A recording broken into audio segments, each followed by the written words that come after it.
We have sailed Florence to the British Virgin Islands, reputed to be the best place in the Caribbean for a charter holiday. But because of that, it is also one of the busiest places in the Caribbean. So does this spoil the appeal? Does it mean that there is no space to anchor, or that all the moorings are always taken? Well, this week we're going to find out the answers to those questions, and we have some friends along to help us.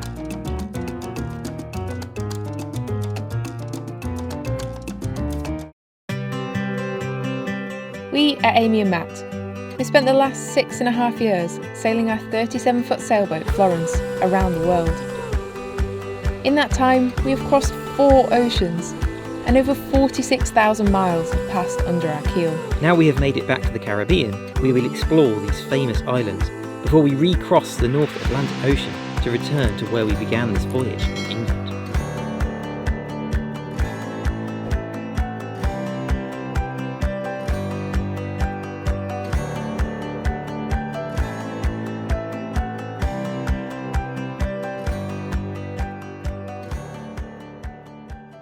Normally on our voyage cruising around the world on Florence, we are a lot of the time on our own, but this week is going to be different. Right now we're anchored outside of Nanny Key Marina on the main island in the BVIs, and in the marina are a whole group of our patrons who have chartered boats to come and join us cruising in company for a week. So we are really looking forward to meeting everybody, and we're really looking forward to cruising in company for a week in these beautiful islands. For those of you who don't know, our patrons are our main video sponsors. They've joined our Florence crew on a crowdfunding website called Patreon, and there they donate a regular amount for each video that we produce, and they can also enjoy real-time updates and extra content that we put out. Patreon was also where we were able to invite everybody to come out to the BVI and join us so that we could thank them for their support, and also they could help us celebrate the fact that Florence has now sailed all the way around the world. To celebrate having our patrons out to visit us, we've dressed Florence with most of the flags of the countries that we visited, and now some of them didn't quite make it because they got so worn out by the wind when we were there that they disintegrated, but we've got most of them up here now. Because our patrons are only here for a week, we are going to be travelling at charter holiday speed rather than our usual slow pace.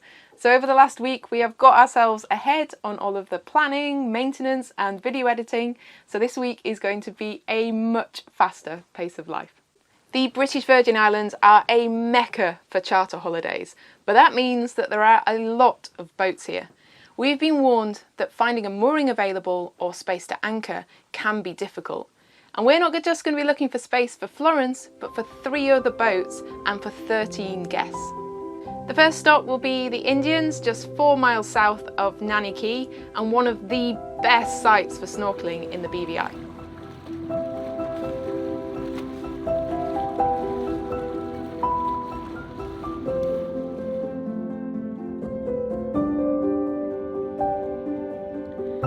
Sites like the Indians are national parks, and there are moorings available to protect the coral from anchors.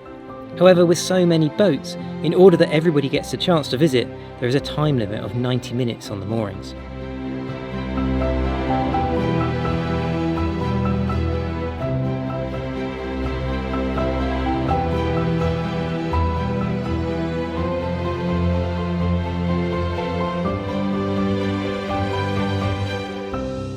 On the plus side, the water here is crystal clear, and the underwater life is in no way spoiled by the number of visitors.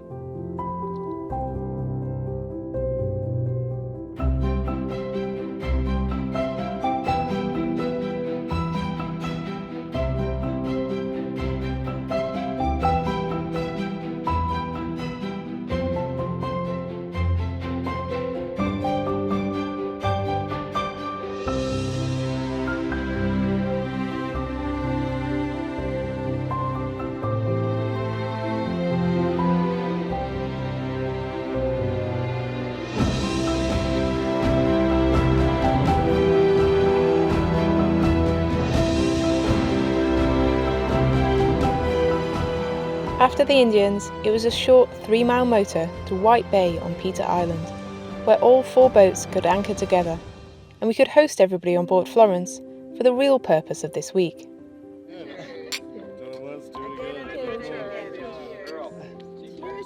There's another sponsor you. Okay, so why are we doing this? We're doing this to celebrate with friends the achievement of sailing around the world on Florence. All right. Woo! Oh, that's a good sound.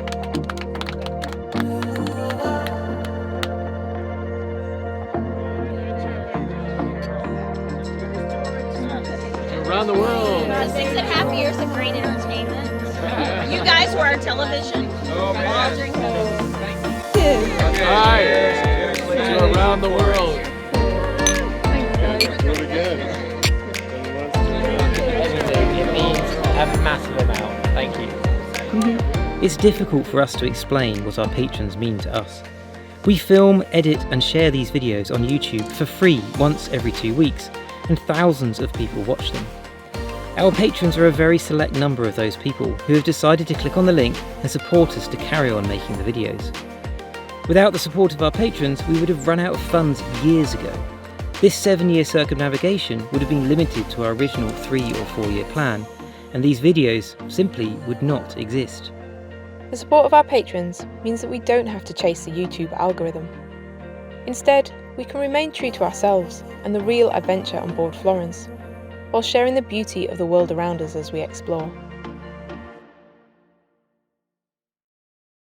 It was great to have everybody on board Florence last night. 16 people, including us, is the most people we've ever had on board Florence at one time. And with us all sat at the stern, the bow was slightly out of the water, but it was all good. Today we are sailing onto Cooper Island, but we're going to stop at the wreck of the Rhone on the way.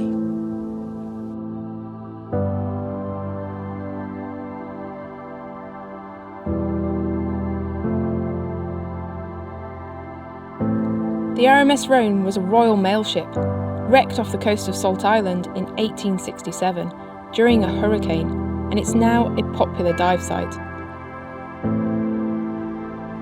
The ship had been running at full speed prior to the sinking, so her boilers were extremely hot. When the cold seawater hit them, they exploded. The bow ended up in 24 metres of water, but the stern is in 9 metres. There's not much to be seen from the surface, but freediving down you can see more details of the hull and propeller.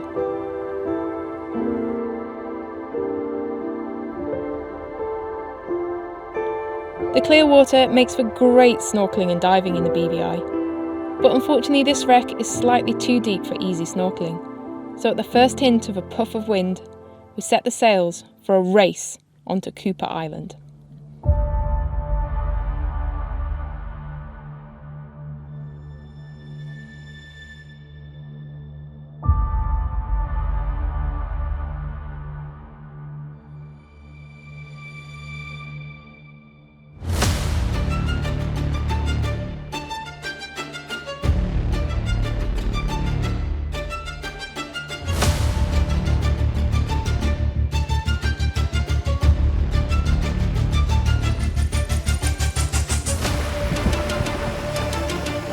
Looking good.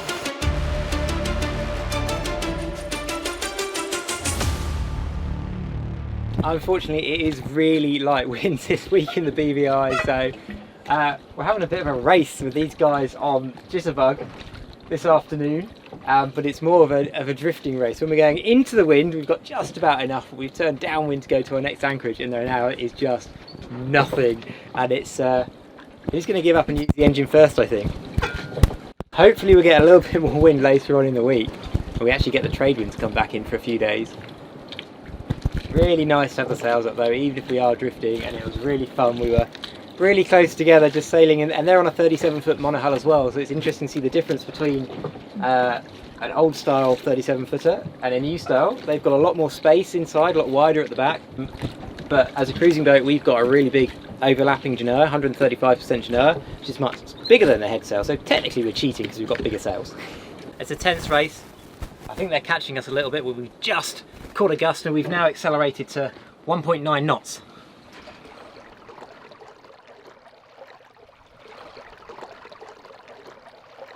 The next day, based on some insider information, we decided to skip the famous baths and instead head for a lesser known but equally beautiful spot without the crowds.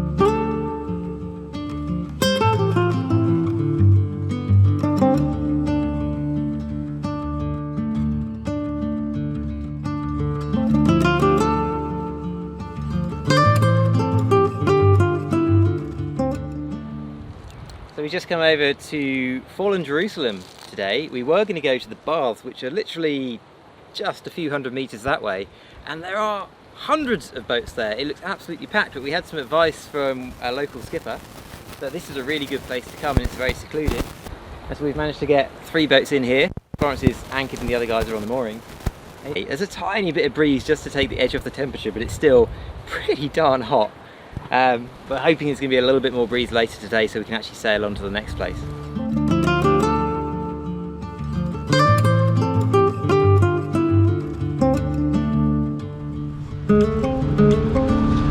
How cool is this view? Gorgeous. So glad we came here. And that's where we would have been, where all of those boats are at the baths, and here it's just us.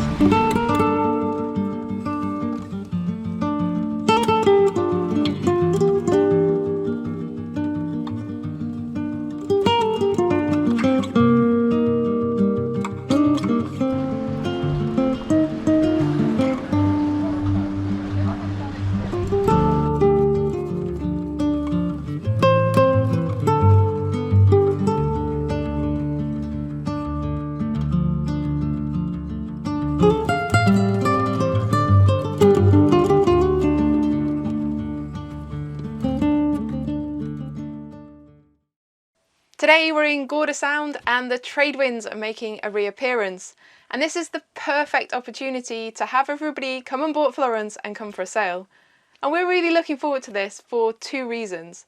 First, to give something back to these guys who've given us so much. And secondly, because we very rarely go for a sail just for fun on Florence. We are normally going from A to B.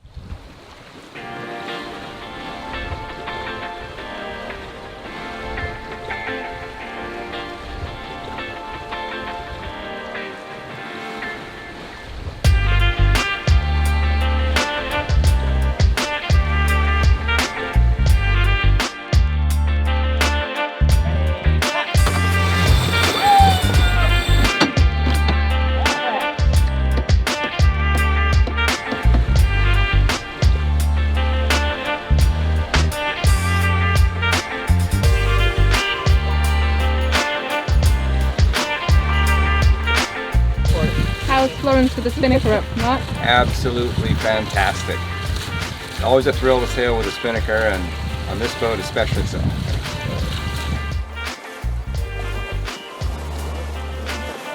We've got Jane on the helm. How are you finding helming Florence, Jane? It's great fun. Beautiful boat. Cool.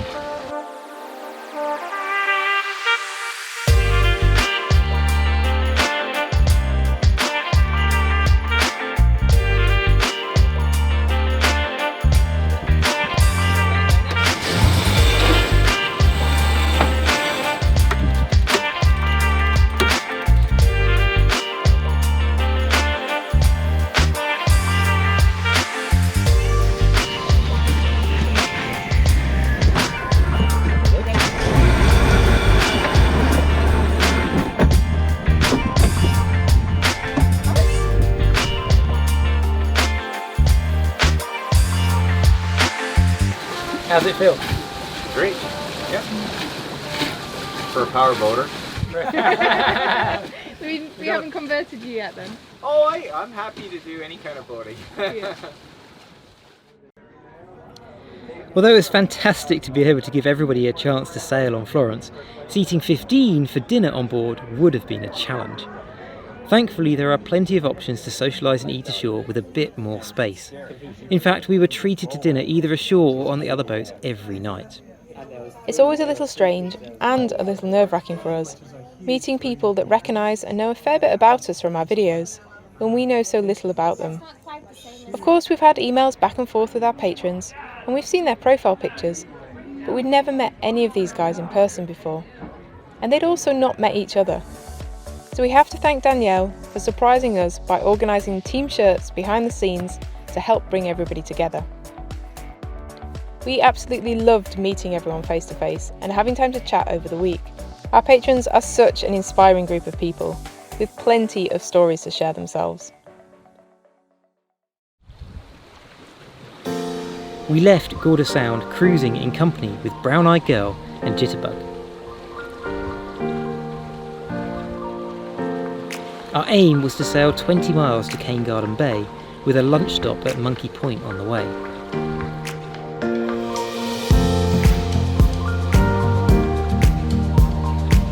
The BVI was back to serving up the more consistent trade winds that we were expecting, making for some great sailing.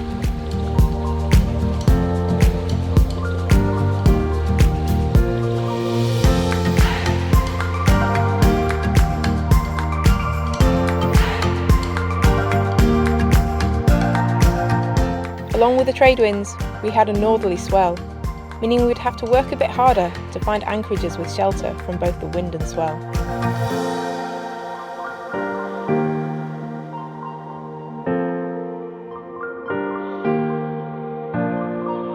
Unfortunately, our planned lunch and snorkel stop at Monkey Point had to be abandoned, as the swell was getting in there and churning up the water, making it cloudy and uncomfortable. So we skipped on to Cane Garden Bay.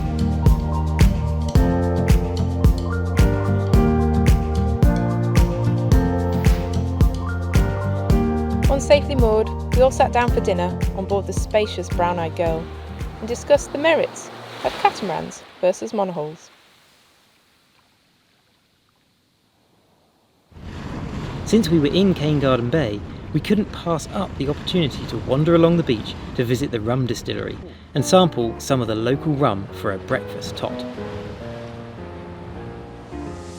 Everybody's joining the line now. I was going to get the whole independence.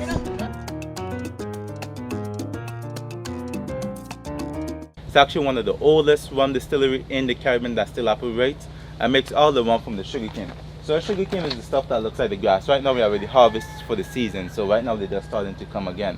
So once we cut the sugarcane, we take it up behind the distillery to get the juice out of it. The season, I say, is March to August, so right now we're in the process of making the rum. So let's take a little walk up the hill, show you the press. Yeah. So this is basically the first step you go through making the rum, getting the juice out of the sugarcane. So we feed all the sugarcane inside of here. Crushes the sugarcane where we get all the juice. All the juice then drains, fills up this tub. Now this press here came in the 1800s. The first press they had is with the donkeys and horses that go around in a circle, but they got an upgrade. So this is a 200 years machine that still works, you know? Amazing, this press is over 200 years old and still working. It's just simple, very heavy duty iron press. 4 years in the barrels. This is the older one. This is 10 years, so it gets darker, it's more smoother for like sipping, or you put some in your coffee in the morning, you know, start your day out with this one here. And then we have this one here for you guys. Anytime you have trouble with your lady, this is the one you give her. You don't got to do much talking with this one here now. This one has the extra sugarcane inside. This one is more sweet. It's like a liqueur. It's a nice after dinner drink. The only thing happens is when the lady finishes drinking it, takes the panties off. This is the panty dropper rum, you know? Oh. Yeah? The rum is guaranteed, no headaches, no hangovers when you drink. All it does is knock you out. That's all it does. Okay, 1, 2, 3, hit. Down hatch. Delicious. So that's the 10-year-old one. And Smooth.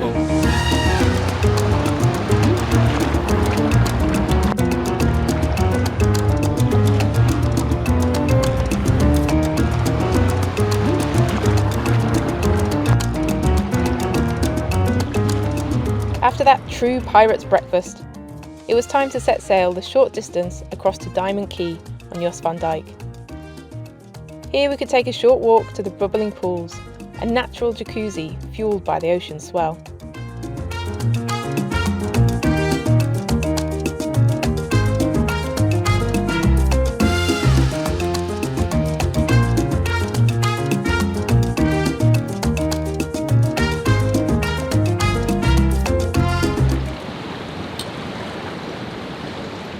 Well, it's all changed today. We've pretty much had all conditions this week in the BVI, but no wind, drifting and motoring. We've had some beautiful sailing, but today the wind is absolutely howling through the rigging, and that's like 25, 26 knots right now. There's been a kind of a front go through, so we've come to this anchorage in Diamond Key because it gives us protection from more than 180 degrees, and that protects us from the weather we had yesterday and the wind going all the way around 180 degrees overnight. Now we've got some rain squalls going through, which are bringing some big breeze, so we're going to hang tight in this anchorage, and then hopefully it'll calm down a little bit. But the swells are also building up from the north, so we're going to go and escape round the south of the main island, where hopefully that should break up the swell and it should be nice and calm around there. But just shows it's not always steady trade winds in the BVI. The sea state changed from rough to very smooth as soon as we entered Thatch Cut, and then we had smooth sailing down to Norman Island for the final evening, leaving a short sail back to the marina the following day.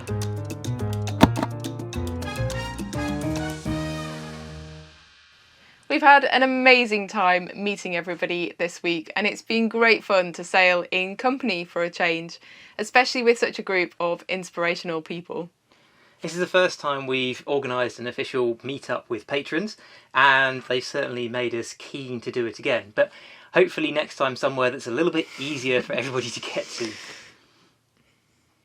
So how was it cruising the BVI? Was it busy? Was it expensive? And was it as difficult to anchor as we'd been warned? And after experiencing it, would we recommend coming here on your own boat? The British Virgin Islands are certainly busy. We haven't seen this many charter boats anywhere else that we've been in the world so far. But although we're here at the height of the season, we haven't actually had a problem finding somewhere to anchor anywhere this week or the time that we've been here. We've just needed to be prepared to anchor in up to 15 metres of water, which is not a problem for Florence because we've got plenty of chain in the locker. Yeah, which has been a really good thing for us because the moorings are expensive. They're around $40 to $55 per night with no facilities. And they're often very close together. So once you get a 50-foot charter boat on one, if the boats swing around, there's a good chance that they can hit. If you want to guarantee a mooring, then you have to set an alarm to book it at 7 o'clock in the morning when they become available. And that can be a real challenge because the popular places book up really, really fast. Having said that, most of the places we've been this week, there have been a couple of first come first served moorings available that you can't book when we arrived. Despite it being busy, if you're prepared to go to an anchorage where there are no restaurants ashore, then it's still possible to find a quiet bay away from it all with just a few neighbours. We can see why it is so popular here for charter holidays. There are a huge number of anchorages, all short distances from each other, making for easy sailing, and there's plenty of things to do ashore. And when the trade winds are blowing properly, it makes for some great sailing conditions. Yeah, it is expensive here though, not just to eat out, but also for groceries. In the main supermarket, it's $2 for just one small orange, or $7 for a head of lettuce. In the smaller, really convenient stores, prices are much higher. You're going to be looking at around $8 for one cucumber, or $15 for a tiny punnet of strawberries. But despite that, we're really happy that we decided to come and sail here. It seems to be a great place to come, either with your own boat or on a charter holiday. And in fact, we would love to stay longer, but we're now coming up to the end of our 1 month visa, and the weather is dictating that it's time for us to sail on. So in the next video, we will be sailing on to the Bahamas.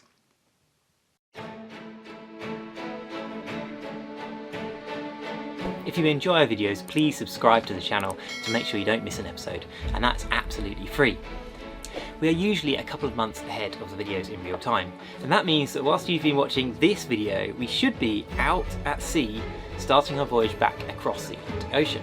If you'd like to see where we are in real time, then please head over to Patreon and join the crew, as there we have a tracker map where you can track us across the ocean, and we also post daily text updates from on board.